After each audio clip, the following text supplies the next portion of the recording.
As the West Virginia Mountaineers get closer to football season, we start to look at the roster and look for some players that can be of some type of impact. I've got 5 the transfers that have come in. We're going to talk about those players and kind of break down what it is they do that can help this program right after this word from my sponsor. This episode is brought to you by Dutch Miller Automotive, where friends and family pricing means you get the best deal right up front on any new or pre-loved vehicle in stock every time. With brands like Chevrolet, Chrysler, Dodge, Jeep, Ram, Kia, Hyundai, Ford, GMC, Buick, and Subaru, the Dutch Miller Automotive family is always growing and ready to put you in the car or truck you've been searching for.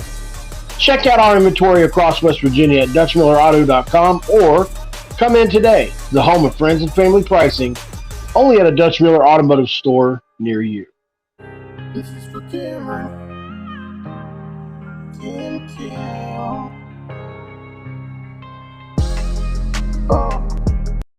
What is up? Welcome in, guys. My name is Mountaineer Paul, and you have landed yourself here again at Mountaineer Paul Talks Football. And guys, I'm in a different location today, having some issues at my house. I appreciate you guys for bearing through this with me. Talking a little bit of football today. It's been a lot of basketball. We've had some good news, some bad news with that. Mostly good, though, if you ask me. On to football season, we're getting close, under that 2-month mark. I think we're all getting the fever. We start to look up and down this roster just a little bit and wonder, okay, where's the production going to come from and from what spot and who the heck's going to fill it? I've got 5 players for us today, guys, that we're going to talk about a little bit that I've kind of honed in on that are not name brand players. A couple are that have transferred in, but just some maybe players that you maybe saw in the 2 deep, maybe even the 3 deep on the depth chart when it came out. And I'm telling you that by the time the summer is over with and we get into that Duquesne week, you might be seeing starting spots across the West Virginia lineup. Before we get any further, guys, we want to ask you if you drop a comment below, guys. Tell me who you think is your impact player coming into the 23-23 season. Like the video, guys, as we know that feeds the algorithm. Don't forget to subscribe to Mountaineer Paul Talks Football. As always, guys, it is free. Keep those notifications on and moving. And without further ado, let's talk about that first player, guys. So this is from WestVirginiaSportsNow.com. This is a little bit of a typo. I do apologize for that ahead of time. But we're talking about, of course, Keyshawn Cobb, wide receiver from Kent State who transferred in, became the 4th Mountaineer to sign on January 13th. He brings 4 years of college experience to WVU.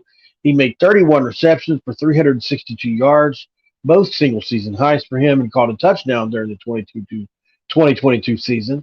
Pope can also return kicks and punts, making him a returner option for WVU. So my thoughts on Keyshawn Cobb, guys, looking at the tape, he's a really crisp route runner. And when you look at the sample size, guys, those 31 catches, 366 yards, and a touchdown came in only 6 games. I think he was really on pace to have his best season last year before injuries derailed his season yet again. This is not the first time injuries have played a factor with Keyshawn Cobb. You also throw in the fact that he can return kicks and punts, and he becomes an extremely valuable asset to this team. And as you saw it, he's going to be backing up one of those starter spots in the initial depth chart, and he hasn't been around here very long. So I think he's a guy that can really make an impact this year and probably have some similar numbers. Maybe get up into the 40, 50s if he has a good season. Heck, who knows? He can maybe even get in the 60s in Bryce Ward-Wheaton territory. He's one of the receivers I'm most excited about just because of his overall impact on the program coming into the season. Number 2, we're talking about Devon Hawkins or Day Hawkins.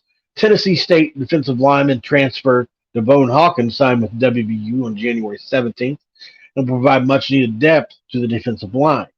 Hawkins recorded 31 total tackles, 1 sack, 2 fumble recoveries in 11 games for Tennessee State.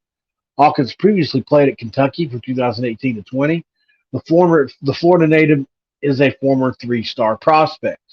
Guys, when you look at Devon Hawkins tape or Day Hawkins tape, he really kind of jumps off the screen, at least to me, especially in that spring game, guys, when he really showed out. Really hard to block in that game. He's really wiggly, from the defensive line spot, and you think of a Dante Steele's type player. I'm not saying he's that good, but he's got those kind of abilities, and I think he's going to be a good pass rusher from the interior of that defensive line. He can also line up at the defensive end if needed, but he's more of an interior pass rusher, in my opinion. I think this is a kid that's going to be really impactful for us as the season moves on. Look for him to make a big impact down the line, probably around game 3 or game 4 for West Virginia, if I had to take my better guesses on that. Number 3, Devin Carter. North Carolina State transfer wide receiver Devin Carter signed a grant and aid and will now complete the rest of his college eligibility with WVU. This concludes Carter's bizarre journey from announcing his intentions to transfer from the Wolfpack soon after his head coach publicly stated he was declaring for the NFL draft. To his surprise, commitment to Penn State, to then switching to West Virginia only 9 days later, Carter now becomes West Virginia's 6th total transfer addition. In my opinion, guys, this is probably the biggest impact player coming into 2023 for West Virginia. He's a proven Power 5 wide receiver with over 4 years' experience at the college football level. Unfortunately, injuries have derailed his career at certain and different points, but a lot of production even at that.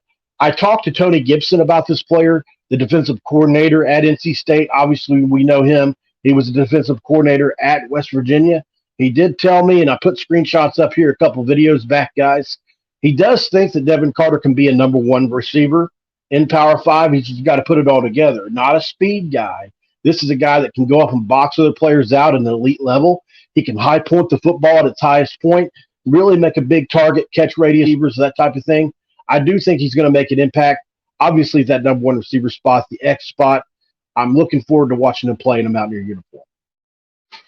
All right, moving on to number 3, guys. We've got tight end Cole Taylor. Obviously, the LSU transfer. Played in a loaded tight end room while he was in college. We're talking about multiple 5-star prospects. He was probably never going to see the field consistently with that loaded room that they have there. Multiple players were transferred out of that room in the last couple of years, guys, because it's so loaded. We even had one of the best tight ends in the country transfer out of there and go to Georgia.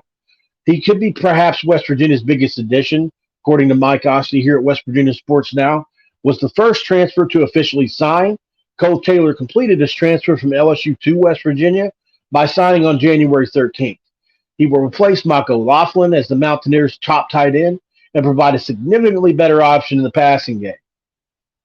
I agree with that sentiment. Cole Taylor is obviously 6'7", 250 pounds. Talk about a huge catch radius, guys, and he's athletic range, which is really good for a tight end. He's got a couple nice catches on tape. If you go back and look at a couple of the LSU games, he had a really long touchdown in one of their games. So he can break away if he gets the football. The only unknown with Taylor is he doesn't have a lot of experience on tape. As Neil Brown says, he said he's open by birth. He was born 6'7". I agree with that. I think he's going to have a big impact on the offense this coming year. It's going to look a lot different with guys like Devin Carter and Cole Taylor in the lineup, guys, both 6'5" and 6'7", respectively. And I'm not going to lie, guys, last but not least, my favorite player on the list, and it's not because he told me he was transferring to West Virginia before it was public knowledge, I promise. Keyshawn Cobb, the defensive back transfer from Buffalo. He started 11 games, made 10 starts at nickel and 1 at cornerback, ranked 3rd on the team in tackles with 66, added 6 tackles for loss, 1.5 sacks, had an interception, team high, best 8 pass breakups, tied for the team lead with 3 forced fumble recovery. He had 8 tackles at Maryland, 7 tackles for loss against Miami of Ohio, and had 1.5 tackles for loss at UMass. 2 tackles, a sack, forced fumble at Central Michigan, and had a season high 9 tackles and 2 tackles for loss against Akron. To put it simply, Keyshawn Cobb is all over the field.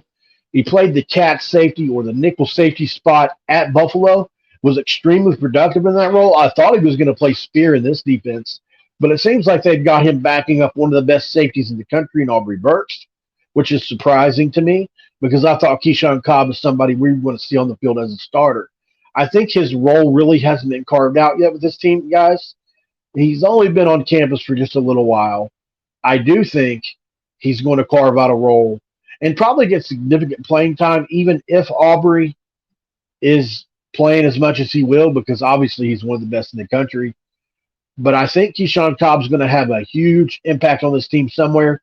If you go look at his stat lines, guys, like I said, right around those 60 tackles he had last year, but a ton of pass breakups, really good in pass coverage. I think he's a guy that's going to really improve the back end of this defense, which obviously needs improvement. And I'm a big fan of his. Obviously, he's been really nice and personable with me, so that plays a part in it. I won't lie about that. But I'm rooting for Keyshawn Cobb to do well this year, guys. Let me know what you think down in the comments. Would love to know your feelings on this list. Obviously, there are guys I left off. Some would probably be a little bit controversial, but I didn't want to go the cookie cutter route and just put the basic ones that everybody's going to put up. Obviously, I had one or two on there.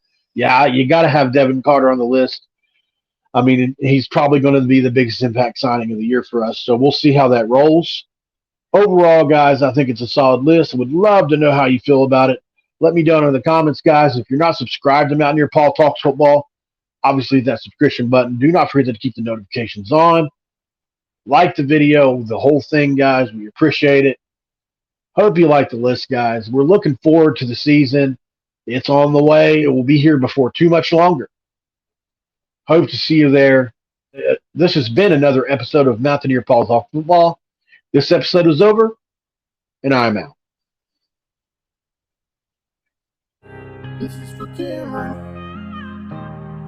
Cameron.